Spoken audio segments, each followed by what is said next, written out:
এই তামিম ইকবাল অ্যাম্বুলেন্স প্রবেশ করছেন। এই যে এই অ্যাম্বুলেন্সে করে তামিম ইকবালকে কিন্তু আসলে পৌঁছেছেন, একদম এসে পৌঁছেছেন এই অ্যাম্বুলেন্সে করে।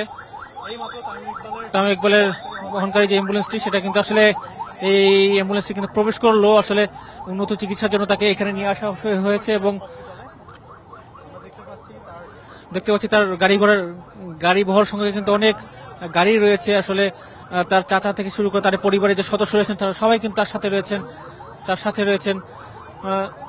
আসলে দেখতে পাচ্ছেন এখানে গণমাধ্যম কর্মী যারা রয়েছেন তারা কিন্তু আসলে গণমাধ্যম কর্মী যারা রয়েছেন তারা কিন্তু দেখতে পাচ্ছেন আসলে তামিম ইকবাল বহনকারী যে অ্যাম্বুলেন্সটি সেটি কিন্তু আসলে এভার কেয়ার হসপিটালে প্রবেশ করেছেন এবং এখানে কিন্তু আসলে কঠোর নিরাপত্তা ব্যবস্থা কিন্তু নেওয়া হয়েছে। আসলে দেখছেন আসলে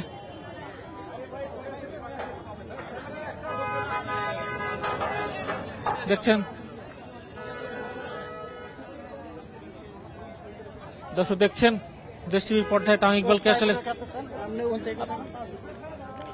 দর্শক দেখছেন যে আসলে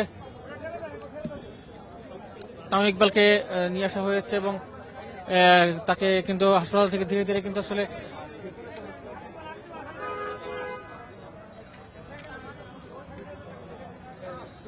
দর্শক আপনাকে দেখানোর চেষ্টা করেছি, একটু দেখি যে খুব দ্রুত কি পাওয়া যায় কিনা।